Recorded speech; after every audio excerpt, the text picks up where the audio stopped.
அன்பார்ந்த நேயர்களுக்கு வணக்கம். நான் உங்கள் மதுசூதனன் கலைச்செல்வன். தினமொரு கதை நிகழ்ச்சியில் இன்று உங்களை சந்திப்பதில் மகிழ்ச்சி கொள்ளுகிறேன். இந்திய திருநாடு சுதந்திரம் அடைந்தும் கூட 3 ஆண்டு காலங்கள் இந்தியாவிற்கென்று ஒரு அரசியலமைப்பு சட்டம் இயற்றப்பட்டு அது பாராளுமன்றத்திலே மக்கள் பிரதிநிதிகளாக அமர்ந்திருப்பவர்கள் முன்னிலையில் விவாதத்திற்கு கொண்டுவரப்பட்டு அவர்கள் எல்லோரும் அதை மக்கள் நலன் கருதி அதை அங்கீகரித்த பிறகுதான் இந்திய திருநாடு தன்னுடைய ஆட்சிக்காக தானே இயற்றிக்கொண்ட சட்டம் என்ற அந்த நிலைக்கு உயர்ந்து குடியரசாக மாற முடியும். இதற்கு இந்திய நாடு ஒரு 3 ஆண்டு காலங்கள் எடுத்துக்கொண்டது.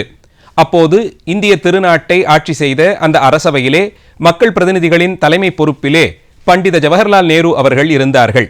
அவர்கள் தலைமையின் கீழே இயங்கிய அந்த அமைச்சரவையில் சட்டத்துறை அமைச்சராக பணி நியமனம் செய்யப்பட்டிருந்தார் திரு B.R. அம்பேத்கர்.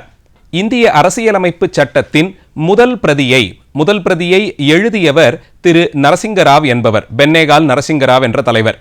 அந்த முதல் பிரதி மக்கள் பிரதிநிதிகளாக அமர்ந்திருந்தவர்கள் முன்னிலையில் விவாதத்திற்கு கொண்டு வரப்பட்ட பிறகு அது குறித்த கருத்து வேற்றுமைகள், கருத்து எங்கெல்லாம் ஒத்துச் செல்கிறதோ அவற்றையெல்லாம் சீர்தூக்கி பார்த்து அதை அங்கீகரித்து அந்த அரசியலமைப்பு சட்டத்திற்கு ஒரு நிறைவான வடிவம் கொடுத்தார்.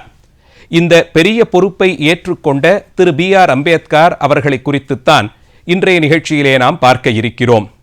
சட்டமேதை, அரசியல் நிபுணர், சுதந்திர இந்தியாவின் முதல் சட்டத்துறை அமைச்சர், இந்தியாவில் சென்ற நூற்றாண்டில் ஒடுக்கப்பட்ட மற்றும் தாழ்த்தப்பட்ட மக்களினுடைய விடுதலைக்காக போராடியவர்களில் மிக முக்கிய நிலையிலே வைத்து கொண்டாடப்படும் ஒரு தலைவர்.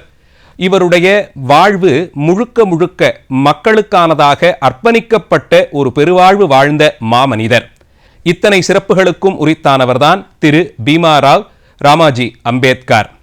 B.R. அம்பேத்கர் என்றழைக்கப்படும் இவர் 1891 ஆண்டு இன்றைய மத்திய பிரதேச மாநிலத்தின் ஒரு சிறு கிராமமாக இருக்கும் மோக் என்ற ஊரிலே பிறந்தார். இவர் பிறந்து ஆற்றிய பணியின் காரணமாக இவர் பிறந்த அந்த சிற்றூர் டாக்டர் அம்பேத்கர் நகர் என்றே இன்றைக்கு அழைக்கப்படுகிறது. அந்த ஊரிலே கிழக்கிந்திய கம்பெனியினர் அமைத்து வைத்திருந்த இராணுவத்தின் ஒரு அங்கமாக சுபேதார் பணியிலே இவருடைய தந்தையார் ஈடுபட்டிருந்தார். அதற்கு முன்பாகவே சில தலைமுறைகளாக தொடர்ந்து இவர்கள் கிழக்கிந்திய கம்பெனியினருடைய இராணுவத்தின் ஒரு அங்கமாக அதிலே தளபதிகளாகவும் அதிலே பணியாற்றி வந்த ஒரு குடும்பம். இவருடைய தாய் தந்தையர் ஆங்கிலேய இராணுவ குடியிருப்பின் உள்ளே தான் வசித்து வந்தார்கள். இவரோடு சேர்த்து மொத்தம் 14 குழந்தைகள். இவருடைய ஆரம்பகால பள்ளிப்படிப்பை அந்த ஊரில்தான் தொடர்ந்தார். அப்போது அங்கே இவருக்கு வழங்கப்பட்டு வந்த தனித்துவமான வழிமுறைகள், அதாவது அமர்ந்து கொள்ளுவதற்கான சாக்குப்பையை இவரே வீட்டிலிருந்து கொண்டு செல்ல வேண்டும், எல்லோரும் தண்ணீர் அருந்துவதற்காக வைக்கப்பட்டிருந்த பாத்திரத்திலிருந்து இவர் தண்ணீர் எடுத்து கொள்ள முடியாத நிலை, இப்படியெல்லாம் சில சிக்கல்களை சந்தித்தார். இதெல்லாம் அந்த பிஞ்சு மனதிலே இப்படிப்பட்ட ஒடுக்குமுறைகளை எதிர்த்து போராடுவதற்கான விதைகளாக விதைக்கப்பட்டன. இதைத் தொடர்ந்து இவருடைய தந்தையாரின் பணி நிறைவுக்கு பிறகு குடும்பம் சதாரா நகரத்திற்கு குடிபெயர்ந்தார்கள். அது இன்றைய மகாராஷ்டிரா மாநிலத்தில் இருக்கக்கூடிய ஊர். அங்கே சென்று சில ஆண்டுகளில் இவருடைய தாயார் மரணமடைந்தார். சிறுக இவர் உடன் பிறந்தவர்களில் சிலரும் இறந்துபட்டு போனார்கள். இவரோடு அண்ணன்மார்கள் 2 உடன் பிறந்த சகோதரிகள் 2 5 குழந்தைகளையும் இவருடைய மாமி வளர்த்து ஆளாக்கினாள். இப்படி சில காலம் சதாரா நகரிலே காலம் தள்ளிய பிறகு மகாராஷ்டிராவின் மிக முக்கிய நகரமான தலைநகரமான பம்பாய் நகரத்திற்கு இவர்கள் குடிபெயர்ந்தார்கள். அங்கே எல்ஃபின்ஸ்டைன் பள்ளியிலே இவர் சேர்ந்து தன்னுடைய பள்ளிப்படிப்பை தொடர்ந்தார். சிறிது காலத்திலெல்லாம் ஆங்கில கல்வியின் 4வது நிலை வரையில் சென்று இவர் வெற்றி பெற்றதை பார்த்து இவருடைய குடும்பம் மட்டுமல்லாது இவர் சார்ந்த சமூகமே அதை ஒரு பெரும் விழாவாக எடுத்து கொண்டாட வேண்டும் என்று முன்வந்தார்கள். நம் குலத்தில் பிறந்து முதல் முறையாக ஒரு குழந்தை இத்தனை தூரத்திற்கு ஆங்கில கல்வி பயின்று வெற்றி பெற்றிருப்பது நம் எத்தனை பேருக்கும் பெரிய பெருமை என்று அவர்கள் கொண்டாடினார்களாம். அதைத் தொடர்ந்து எல்ஃபின்ஸ்டைன் கல்லூரியில் சேர்ந்து பொருளாதார இயல், அரசியல் முதலிய பாடங்களிலே இவர் பயின்றார். இதற்கெல்லாம் இடையே திருப்பு முனையாக வாழ்க்கையில் அமைந்த ஒரு சம்பவம்தான் பரோடா ராஜபரம்பரையிலே வந்த அரசர் சயாஜிராவ் அவர்கள் அந்த பகுதியின் காங்கேவாதாக, அதாவது முக்கியமான நியமனங்களை ஏற்றுக்கொண்டு செய்யக்கூடிய உயர் பொறுப்பில் இருந்தவர், யாராவது ஒருவருக்கு நியூயார்க் நகரத்திலே கொலம்பியா பல்கலைக்கழகத்தில் மாதாந்திர உதவித்தொகையோடு கூடி அவர்கள் கல்வி பயிலுவதற்கு ஒரு அறக்கட்டளையை நிறுவினார். அந்த அறக்கட்டளையின் ஒரு முக்கிய பயனாளியாக திரு B.R. அம்பேத்கர் அவர்கள் உயர்ந்தார்கள்.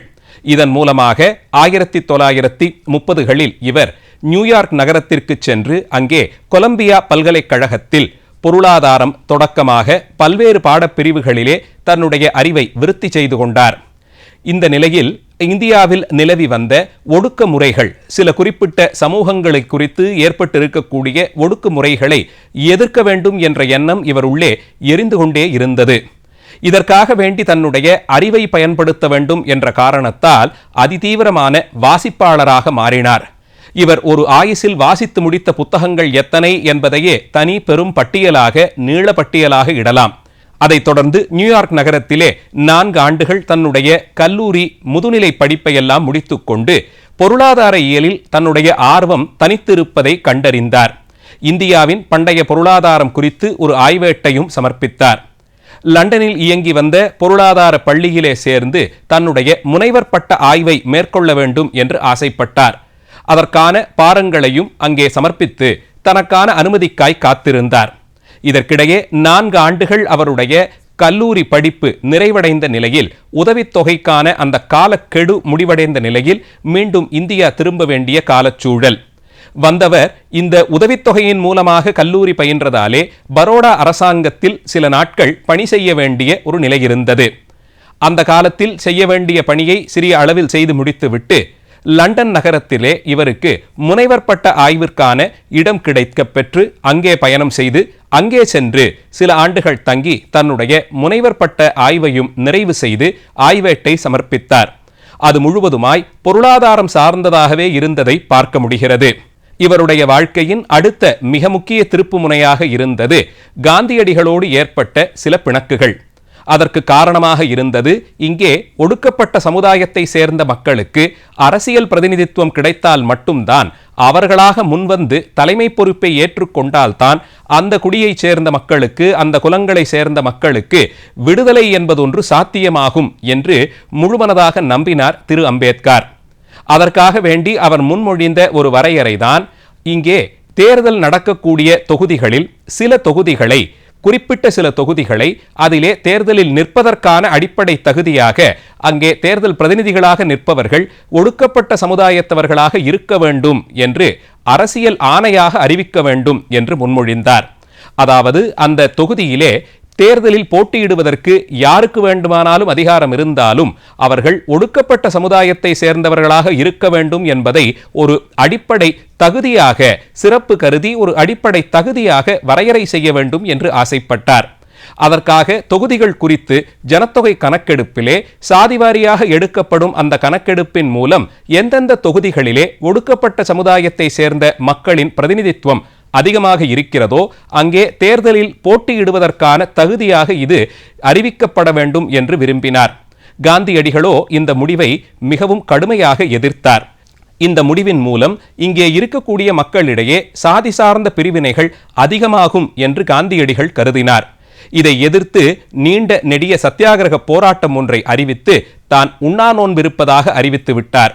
இந்த நிலையில் பெருந்தலைவராக உருவாகி இருந்த அண்ணல் காந்தியடிகளினுடைய இந்த முடிவு மக்களிடையே சலசலப்பை ஏற்படுத்திவிடும் என்று அஞ்சிய ஏனைய தலைவர்கள், குறிப்பாக மதன் மோகன் மாலவியா அவர்கள் இருவருக்கும் இடையே சமரசம் செய்து வைப்பதற்காக முனைந்தார். அவர் திரு அம்பேத்கருடனும் அவரோடு சேர்ந்திருந்த ஏனைய தலைவர்களோடும் சேர்ந்து கருத்து பரிமாறிக்கொள்வதற்காக சில கூட்டங்களை ஏற்பாடு செய்தார்.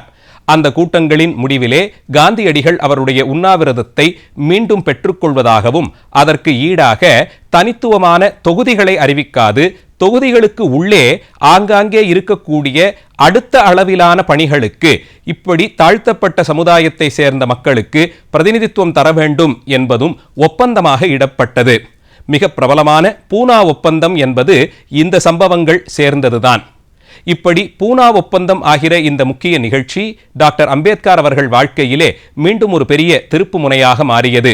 இதற்கிடையே மக்களினுடைய ஆலய பிரவேசம் அவசியமாக செய்யப்பட வேண்டியது என்று கருதினார்.